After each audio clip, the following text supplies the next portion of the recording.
हर्षित landmark, सपनों का घर जैसा आप चाहते हैं हम बनाते हैं। 1, 2 एवं 3 BHK ready position flats. Call 9827321322।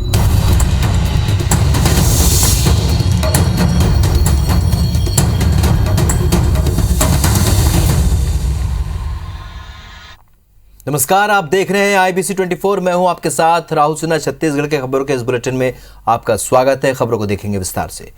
मुख्यमंत्री भूपेश बघेल 2 दिवसीय बस्तर दौरे पर हैं और इसी के तहत देवी दंतेश्वरी मंदिर के दर्शन के बाद सीएम मरिया दरबार पहुंचे।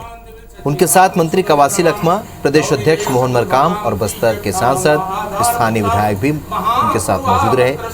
इस दौरान मुरिया दरबार को संबोधित सीएम ने किया और बस्तर के विकास के लिए उठाए गए राज्य सरकार के कदम के बारे में भी जानकारी दी। सीएम भूपेश ने कहा कि सरकार ने आदिवासियों की भलाई के लिए वन अधिकार पट्टा देने का काम किया है, जिसे पिछली सरकार ने बंद कर दिया था। सीएम ने कहा कि सरकार ने 52 प्रकार की लघु वनोपज खरीदी की है और 600 विस्थापित गांव में फिर से आंगनबाड़ी स्कूल संचालित हो रहे हैं। अंग्रेजी माध्यम स्कूल ग्रामीण अंचल में खोले जा रहे हैं। मुख्यमंत्री ने युवाओं से बस्तर टाइगर्स की भर्ती में शामिल होने की अपील की। मुख्यमंत्री ने तात्कालिक मांग पर मंदिर समिति के लिए स्टाफ की नियुक्ति के साथ ही जगदलपुर इंजीनियरिंग कॉलेज का नाम वीर झारा मांझी के नाम पर किए जाने की घोषणा भी की।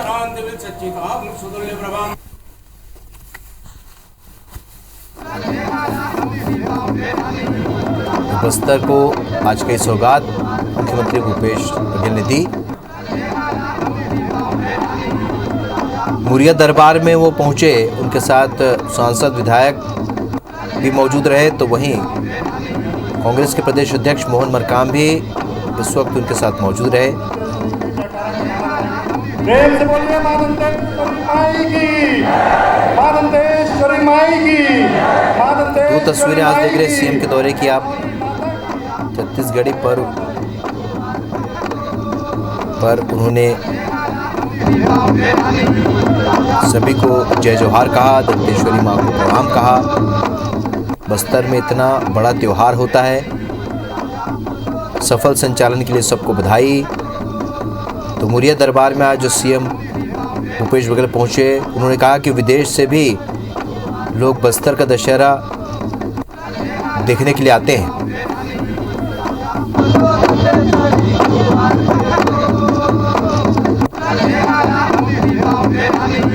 तो उन्होंने कहा कि छत्तीसगढ़ के त्योहारों के लिए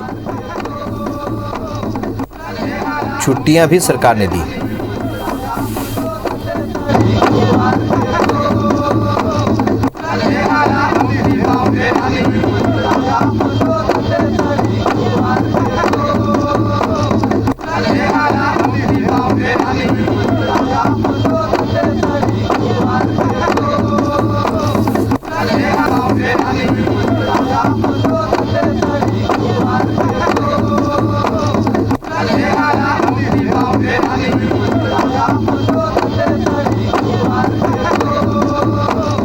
बस्तर के विकास के बारे में चर्चा करते हैं। पहले पिछले साल क्या हुआ और आगे हम लोग क्या करना है। तो अभी हमने 4-5 हमारे साथियों से बात की। किसी ने सिंचाई के बात कही, किसी ने नौकरी के रोजगार की बात कही, तो किसी ने पुजारी की बात कही। तो यही बात मुरिया दरबार की खासियत है कि हम लोग यहाँ जो फैसला करते हैं उसे हम लागू भी करते हैं। तो बस्तर के 2 दिवसीय दौरे पर पहुंचे मुख्यमंत्री भूपेश बघेल आज जनजातीय संस्कृति के रंग में रंगे नजर आए। दंतेश्वरी माई की पूजा अर्चना कर सिरासार भवन पहुंचे सीएम भूपेश बघेल का स्वागत लोक कलाकारों ने मुंडा बाजा के साथ किया। इस दौरान मुख्यमंत्री भूपेश बघेल ने भी मुंडा बाजा का वादन किया। तो बादल एकेडमी के लोकार्पण समारोह में मुख्यमंत्री भूपेश बघेल ने लोक नर्तकों के साथ मांदर की थाप पर नृत्य कर उनका उत्साहवर्धन भी किया। इस दौरान जनजातीय समाज के पदाधिकारियों ने परंपरा अनुसार मुख्यमंत्री को पगड़ी खुमरी पहनाकर तीर धनुष भेंट कर उनका स्वागत किया।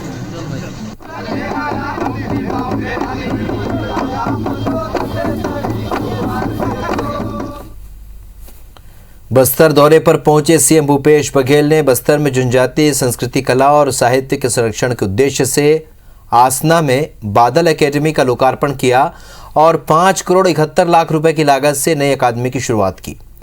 यह अकादमी स्थानीय बोली और भाषा का प्रशिक्षण देने के साथ साथ साहित्य शिल्प कला के संरक्षण की दिशा में भी काम करेगी, जिसके लिए बादल अकादमी और इंदिरा कला एवं संगीत विश्वविद्यालय खैरागढ़ के बीच MOU साइन किए गए हैं। इसके अलावा 4 अन्य संस्थाओं के साथ भी MOU साइन किया गया है, जिसमें IIM रायपुर, IIT रायपुर, हिदायतुल्लाह राष्ट्रीय विधि विश्वविद्यालय और Tata institute of social science शामिल है, जिससे बस्तर के युवाओं के लिए उद्यमिता और रोजगार के अवसर बने। CM ने बादल अकादमी की library, recording room, open theatre, dance gallery समेत भवन का निरीक्षण किया। CM बस्तर के लिए 186 करोड़ 55 लाख रुपए से अधिक के 32 विकास कार्यों का लोकार्पण और 45 करोड़ 82 लाख रुपए से भी अधिक के 15 कार्यों का भूमि पूजन भी किया।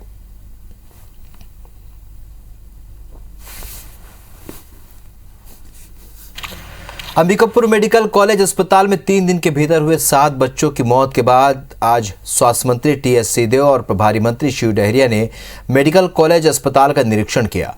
TS सिंहदेव ने पूरे मामले की जांच राज्य स्तर की टीम से कराने के निर्देश दिए हैं। निरीक्षण के दौरान TS सिंहदेव ने अस्पताल स्टाफ और डॉक्टर से पूरे मामले पर चर्चा की।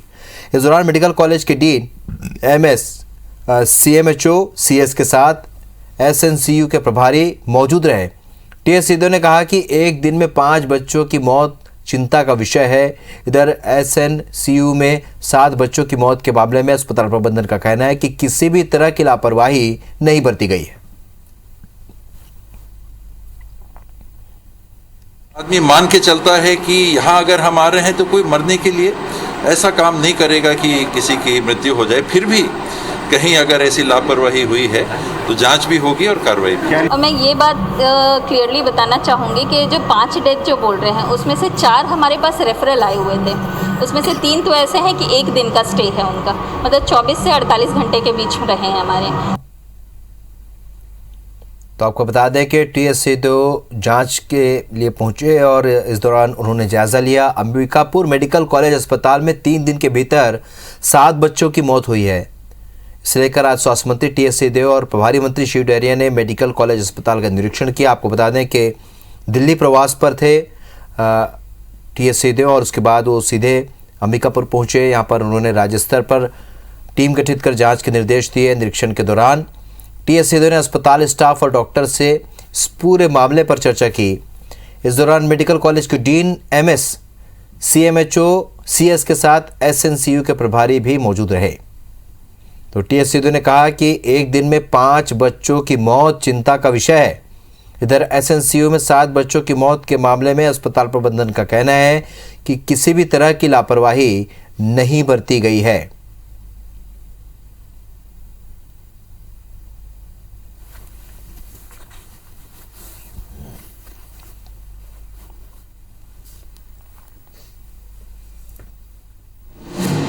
तो इसी से जुड़ी बड़ी खबर आपको बता दें अंबिकापुर से, जहां पर बच्चों की मौत के मामले में हड़कंप मचा हुआ है। मंत्री शिव डहरिया और अमरजीत भगत ने दौरा किया है।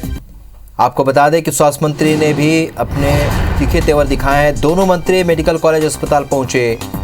नवजात बच्चों की मौत के मामले में वो जानकारी ले रहे हैं। मंत्री TS सिंहदेव पहले से मेडिकल कॉलेज अस्पताल में मौजूद हैं। TS सिंहदेव ने राज्य स्तरीय टीम से जांच की बात कही है। एक दिन में 5 बच्चों की मौत को चौंकाने वाली घटना स्वास्थ्य मंत्री TS सिंहदेव ने बताया। ये 2 तस्वीरें आप देख रहे हैं, हड़कंप मचा हुआ है। यहाँ पे 3 मंत्री मौजूद है। स्वास्थ्य मंत्री के अलावा मंत्री शिव डहरिया और अमरजीत भगत भी यहाँ पर अब पहुंच चुके हैं। दोनों मंत्री मेडिकल कॉलेज अस्पताल पहुंच गए हैं। यहाँ पर स्वास्थ्य मंत्री TS सिंहदेव पहले से मौजूद हैं। नवजात बच्चों की मौत के मामले में जानकारी ले रहे हैं। अभिषेक से हमारे सहयोगी फोन लाइन पर जुड़ चुके हैं। अभिषेक, 3 मंत्री यहाँ पर मौजूद है, खुद स्वास्थ्य मंत्री यहाँ पहुंचे हुए हैं। क्या कुछ चर्चा चल रही है, क्या कुछ जायजा ले रहे हैं? देखिए, पिछले 2 से ढाई घंटों से जो स्वास्थ्य मंत्री हैं वो मेडिकल कॉलेज अस्पताल में हैं और जो बच्चों की मौत हुई है उस मामले को लेकर अब जो अधिकारियों के साथ एक लंबी बैठक चल रही है और प्रभारी मंत्री शिव डहरिया के साथ साथ जो अमरजीत भगत हैं खाद्य मंत्री, वो भी मेडिकल कॉलेज पहुंचे हुए हैं और तीनों मंत्री एक बंद कमरे में जो मेडिकल कॉलेज की टीम है उसके साथ चर्चा कर रहे हैं। और सबसे प्रमुख बिंदु ये माना जा रहा है कि आखिर एक दिन में 5 बच्चों की मौत आखिरकार क्यों हुई और इसके पीछे कारण क्या थे। इसके अलावा भी स्वास्थ्य मंत्री ने इस बात को लेकर चिंता जाहिर की है कि जो बच्चों को लाने की व्यवस्था होती है, क्योंकि एसएनसीयू में जिन बच्चों का इलाज होता है वो काफी क्रिटिकल कंडीशन में होते हैं, तो उनको कैसे समय पर वहां पर पहुंचाया जा सके। और दुर्व्यवहार की शिकायतें लगातार जो बच्चों के जो परिजन हैं उन्होंने की थी, तो उसको लेकर भी मंत्री टीएस सिंहदेव ने नाराजगी जाहिर की है और कहा है कि अगर इस तरह की कोई भी शिकायत सही पाई जाती है तो दोषियों पर कार्रवाई होगी। तो कहा जा सकता है कि जिस तरह से दिल्ली के दौरे को स्थगित करते हुए मंत्री जो स्वास्थ्य मंत्री हैं वो मेडिकल कॉलेज पहुंचे हुए हैं, तो काफी गंभीरता से लिया जा रहा है इस मसले को और हर एक बिंदु पर चर्चा हो रही है कि आखिर सरगुजा जो कि काफी आदिवासी अंचल क्षेत्र है और एसएनसीयू जो मेडिकल कॉलेज का है वहां पर ग्रामीण क्षेत्र से ज्यादा मरीज पहुंचते हैं, ऐसे में उनकी उम्मीदों पर किस तरह से खरा उतरा जा सके और किस तरह से जो मौतों का आंकड़ा है उसे कम किया जा सके, इसको लेकर चर्चा की जा रही है। बैठक में मैं बता दूं जिस तरीके से तेवर दिख रहे हैं, स्वास्थ्य मंत्री के भी तेवर हैं, 2 मंत्री वहां पर मौजूद हैं, अब जो तेवर नजर आ रहे हैं उससे क्या लगता है राज्य स्तरीय टीम जो जांच करेगी, निरीक्षण करेगी, एक अलग विषय है, लेकिन आने वाले समय में बहुत बड़ी कार्रवाई हो सकती है। अब देखिए, कार्रवाई को लेकर मंत्री टीएस सिंहदेव का मानना यह रहता है कि जो दोषी हो उन पर कार्रवाई हो, पूरी टीम को कार्रवाई की सजा न दी जाए। इसीलिए मंत्री टीएस सिंहदेव ने इस पूरे मामले की जो जांच है वो राज्य स्तर पर कराने की बात कही है और राज्य की टीम यहाँ पर आकर पहुंचेगी और एक एक पहलुओं पर चर्चा करने के लिए आप सब समझ सकते हैं कि करीब 2.5 से 3 घंटे हो गए हैं। स्वास्थ्य मंत्री मेडिकल कॉलेज के एमसीएच बिल्डिंग में ही मौजूद है और लगातार जो यहाँ पर मौजूद है, चाहे वो डीन हो, मेडिकल सुपरिटेंडेंट हो या फिर सीएमएचओ हो, सबसे चर्चा हो रही है और कैसे जो मौतों का आंकड़ा है वो उसे कम किया जा सके, इसको लेकर चर्चा हो रही है। तो कहा जा सकता है कि आप बड़े निर्देश दे सकते हैं स्वास्थ्य मंत्री। इसके अलावा जो प्रभारी रखिएगा, आगे भी आपसे अपडेट लेते रहेंगे। जानकारी के लिए बहुत बहुत शुक्रिया आपका। बढ़ते आगे, छत्तीसगढ़ में कवर्धा और पत्थलगांव मामले में अब बीजेपी ने न्यायिक जांच की मांग की है। बीजेपी प्रदेश उपाध्यक्ष शिवरतन शर्मा ने पत्थलगांव घटना में मृतक के परिजनों को 1 करोड़ रुपए और सभी 16 घायलों को 50 लाख रुपए मुआवजा देने की मांग की है। शिवरतन शर्मा ने प्रदेश सरकार पर आरोप लगाते हुए कहा कि अपनी लापरवाही छिपाने के लिए कांग्रेस के नेता मध्य प्रदेश के सीएम के खिलाफ बयान दे रहे हैं। उन्होंने कहा कि सीएम भूपेश बघेल लखीमपुर जा सकते हैं तो पत्थलगांव और कवर्धा क्यों नहीं जा सकते। उन्होंने राज्य सरकार पर गंभीर आरोप लगाते हुए कहा कि सरकार के संरक्षण में ही नशे का कारोबार चल रहा है और अपराध के आंकड़ों में छत्तीसगढ़, यूपी और बिहार से भी आगे है। पूरे मामले में सीएम भूपेश बघेल ने भी विपक्ष को जवाब देते हुए कहा कि पत्थलगांव की घटना पर सरकार ने तत्काल कार्रवाई कर आरोपियों की गिरफ्तारी की है। मंत्री रविंद्र चौबे ने पलटवार करते हुए कहा कि बीजेपी बताए कि रमन सिंह और पीएम मोदी ने कब 1 करोड़ रुपए का मुआवजा दिया है। देखिए, कवर्धा और पत्थलगांव दोनों घटना की न्यायिक जांच होनी चाहिए। पत्थलगांव की घटना में मृत परिवार को कम से कम 1 करोड़ रुपए की क्षतिपूर्ति मिले, घायलों को 50 लाख रुपए की राहत राशि दी जाए और उसके अतिरिक्त सबसे महत्वपूर्ण बात यह है कि गाड़ी बैरियर कैसे क्रॉस कर गई। उनको आंदोलन करना ही चाहिए, लेकिन वो जिस तरीके से मुआवजे की मांग कर रहे हैं, मैं उनसे पूछना चाहता हूँ, 15 साल भारतीय जनता पार्टी डॉक्टर रमन सिंह जी के नेतृत्व में छत्तीसगढ़ में सरकार रही, 7 साल से अधिक केंद्र में परम आदरणीय प्रधानमंत्री नरेंद्र मोदी जी की सरकार है। जितना मुआवजा गोमती साय जी मांग रही हैं या भारतीय जनता पार्टी के लोग मांग रहे हैं, उतना मुआवजा कभी भारतीय जनता पार्टी के शासनकाल में दिया गया है क्या? ये भी तो लोग स्पष्ट करेंगे ना। यदि साजिश हुई है तो जांच में सब सामने आएगा।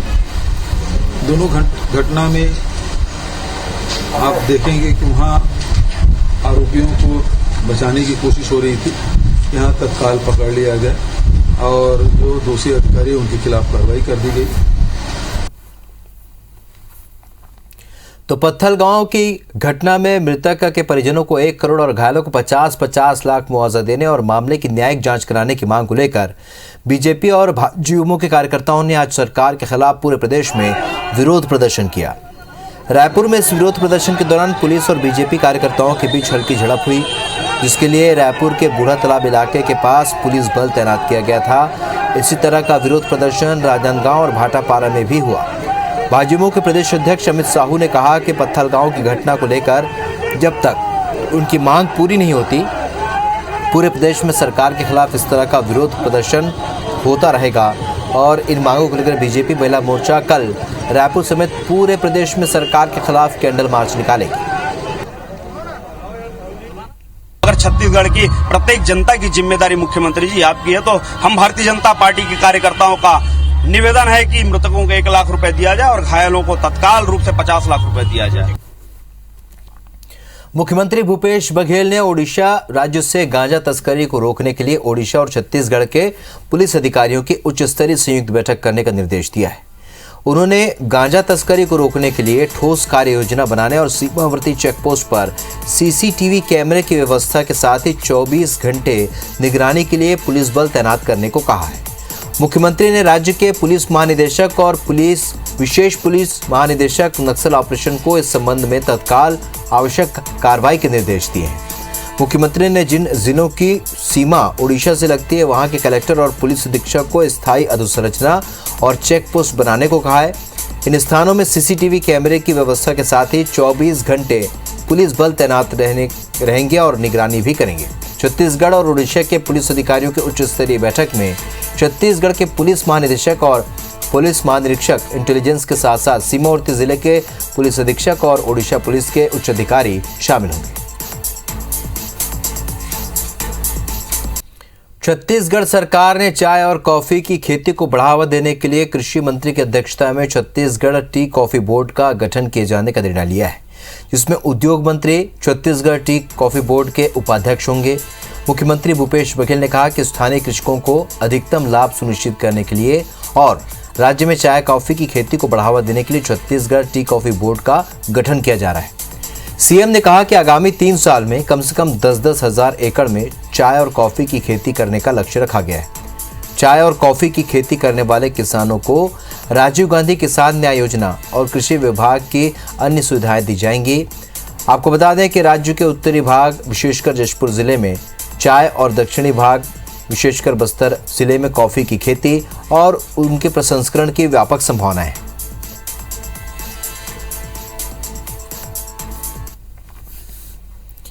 महासमुंद नगरवासियों के लिए बीटीआई रोड स्थित गुरु तेग बहादुर गार्डन के सामने 47 लाख रुपए की लागत से गार्डन के साथ चौपाटी बनाई गई थी।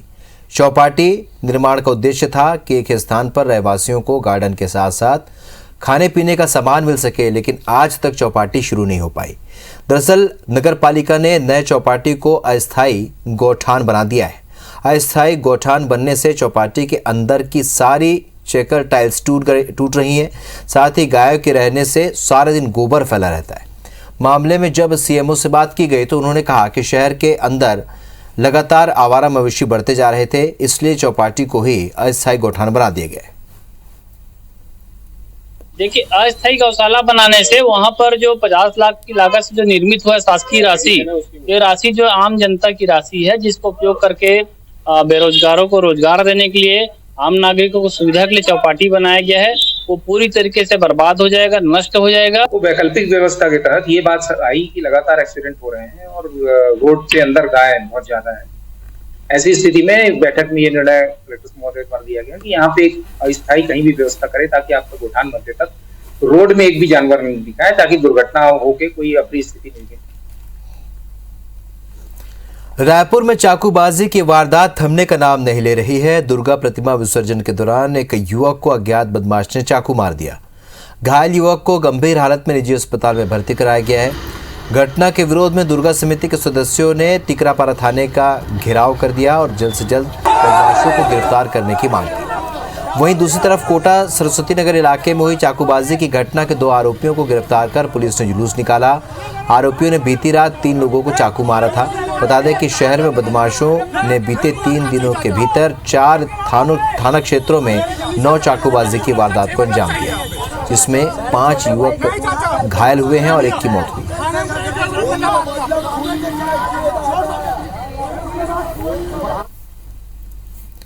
1971 युद्ध में पाकिस्तान पर जीत की याद दिलाने वाले फ्लेम ऑफ ग्लोरी आज रायपुर के वॉलफोर्ट सिटी में थी, जहां रिटायर्ड कर्नल JSS कक्कड़ और कॉलोनी के लोगों ने इसका स्वागत किया। आर्मी के जवानों ने रिटायर्ड कर्नल JSS कक्कड़ और मशाल को गार्ड ऑफ ऑनर दिया। इस मौके पर सांसद सुनील सोनी, विधायक कुलदीप जुनेजा और रायपुर नगर निगम के सभापति प्रमोद दुबे मौजूद रहे। आपको बता दें कि 1971 युद्ध के 50 साल पूरे होने के अवसर पर केंद्र सरकार ने इसे स्वर्णिम विजय वर्ष का नाम दिया है, जिसके तहत देश के चारों दिशाओं में विजय मशाल भेजी गई है। कि आने वाली पीढ़ी जो है उसको गर्व हो, सेना के प्रति सम्मान हो और वो आने वाले समय में सेना के प्रति आकर्षण हो और देश के लिए जो है वो सेना में भर्ती होकर अपना योगदान दे।